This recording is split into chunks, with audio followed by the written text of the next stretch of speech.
What is going on, guys? We're back here today to give you guys my full review of the NHL 19 video game. I just want to get the disclaimer out there real quick. I am affiliated with absolutely nobody, so I have no bias towards one direction or the other. I'm a person that is going to buy the NHL game every single year, regardless of how good or bad it is, because I am a diehard NHL fan. Regardless, I want to give you guys my opinion of all the game modes, the gameplay, and such forth of NHL 19. I'm going to give you the full review. I'm going to tell you how many stars it's worth. So let's go ahead and get this started. We're going to start off with NHL once because it's been developed as a new game mode and it is a new feature this year.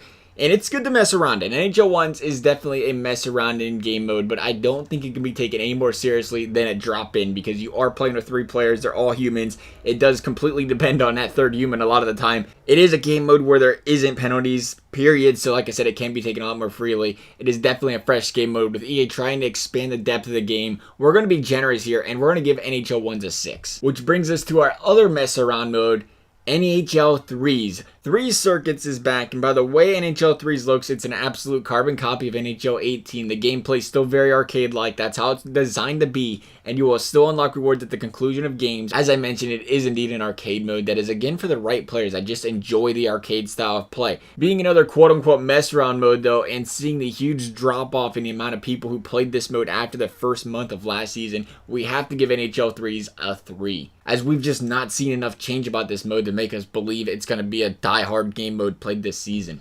EA's biggest revamp mode this year was ESHL, now known as World of Chel, EA's ultimate online team play game mode. This year you get more customization than ever for your own personal player. Additionally, those customization items will only be usable in NHL 1s on online game modes. There are offline game modes you can use it as well, but as far as online game modes, you won't be wearing your custom gear. You won't be wearing a sweatshirt, a hoodie, and 6v6 or 3v3. They will be forcing you to wear your regular team uniforms there. Another one of the nice new features, though, is including hockey bags. These are where you will unlock all the customization items from World of Chel. This is the only way you can unlock new customization items, which leaves some frustrated that you have to depend on luck to pull the item that you want rather than working toward a goal, while others enjoy the ability to rip open a nice hockey bag to unlock the unknown. The revamped ESHL hub comes with a rebuilt menu that gives it a fresh feel. Although it does leave quite a few still confused on how to navigate the area fluently, it is a nice new feel for the game mode. New also is the NHL Pro-Am mode, which is an offline game mode that allows you to unlock XP for your online World of Chel player, and it is another area where you do indeed get to play in outdoor arenas and in your custom attires, as we did mention before, though it is an offline mode, which would be a good time to note. Outdoor arenas are not available in every mode of the game, which is definitely a negative for anyone who wants to freshen things up in the area of which they play some hockey. The biggest waning issue, non-gameplay related, for competitive World of Chel players is the server. As you can tell by the menus, EA has not yet added club challenges to the area for World of Chel, although it is being added, and through playing a couple games that I've already played, I can go out there and firmly tell you they have not fixed the server issue where the East Coast and West Coast players match up together. The West Coast server host, the East Coast guy plays on a bad connection. The East Coast server host, the West Coast guy plays on a bad connection. Normally you can go from an East Coast server playing an East Coast server guy. You'll see the guys ping around anywhere from 10 to 20, compared to if an East Coast server guy hosts, a West Coast server guy joins, he's going to have around a ping from like 40 to 60, which is a big competitive advantage a lot of times, because if you load in that game with that bad ping, you have a little bit of an input delay, which is very common when you're playing on these types of servers with the ping issues, and you're a quarter of a second to a second behind in the gameplay when you're pressing buttons. There is a distinct competitive advantage that can really frustrate a lot of people that are trying to play competitively. I know NHL is trying to get more into the esports scene, and it would be a shame to see them go out there and have West Coast guys play East Coast guys, have an East Coast guy stream and just see them lagging all over the place. You can see them not, functioning properly because of the servers. That is a big miss, in my opinion, and something they have to get fixed for future of ESHL, because this is where esports begins, is in ESHL or in HUT. They have to have the servers working properly if they want this game to grow in that aspect. This is definitely a big whammy. It's almost 2019. There shouldn't be server issues like this. And ESHL / World of Chel would still earn itself a perfect 10,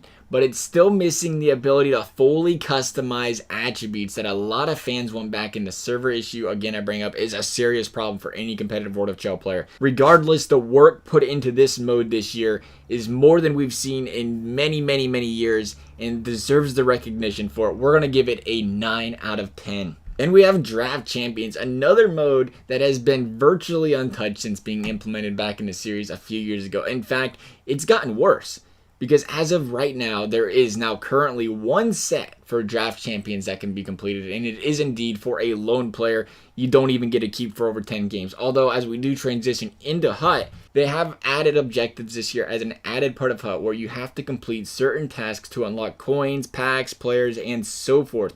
Unfortunately, for Draft Champions, you have to win 25 games just for a silver pack, and in old iterations, this would have unlocked you 2 gold packs by the time you completed 25 games, plus more.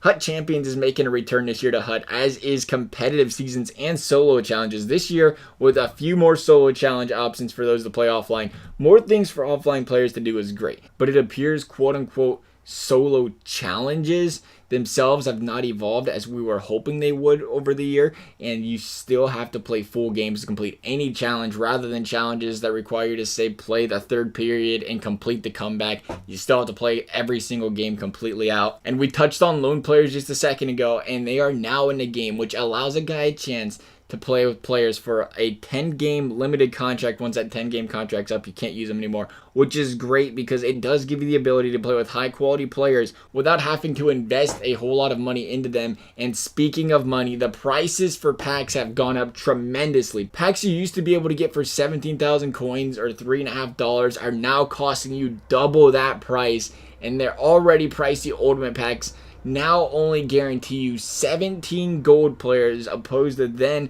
originally offering 30 gold rares for the exact same price. A company's goal is to make money. We all understand that, but you want to do so without the customer feeling monetized, and this is definitely not doing that, and it will probably upset some fans. Fortunately though, we are now able to see the odds of pulling players in each pack, which is a bonus. Draft Champions though, we're going back to it, is going to earn itself a rating of 2 out of 10, and I think that's being very generous. Hockey Ultimate Team, on the other hand, all things considered, it's become a very deep mode, and judging based off solely the mode and not how the market and content releasing plays out this year, Hut is going to earn itself a 9 out of 10.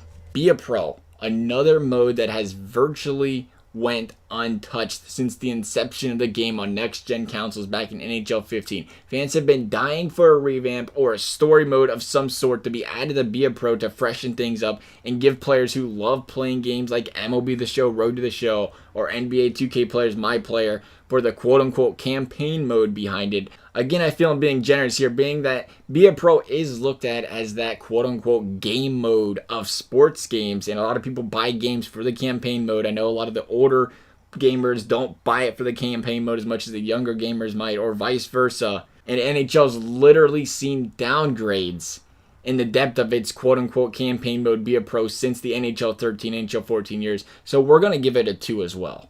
How about franchise mode though? Yes, franchise mode. Scouting system is completely reworked this year and revamped, looking to be a huge improvement from previous seasons. The draft classes are now deeper and better developed than they were in previous years, really giving you that extra dynamic to being a top GM of a franchise. You can only add so many things year after year to franchise mode. This was a big fix for EA, and franchise mode is going to earn itself an 8 out of 10 because of it. A higher rating will come when we see connected franchise back in the game. Again, a feature non-EA affiliates have been dying to see back for quite some time now, and I know a lot of people won't be happy until they see it back. Finally though, let's dig into the gameplay. The gameplay has made tremendous strides. The skating is incredible compared to previous years with the new RPM tech engine. The poke check spamming problem has finally been addressed, satisfying many fans. The biggest issue with the gameplay is EA's ability to balance the game. Poke check spamming was fixed, but what was now a poke check spam is now a hit and body check spam or stick lift spam.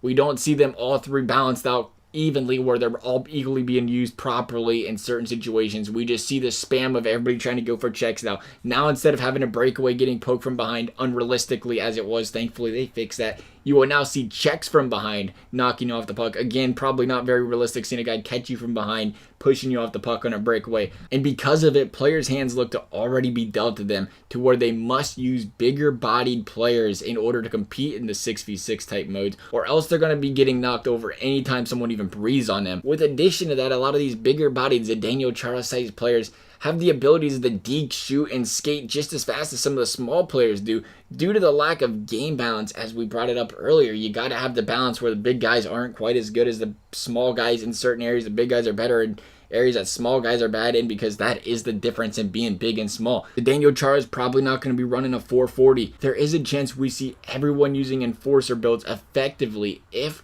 we do not see some sort of update in the near future. The AI goaltender appears to be worse so far this year, with him not only letting in the short side more than ever, but also the far side. Understanding shots from the slot are obviously high quality shots, but shots from the inner circle should probably not be going in far side on the backhand at the same time.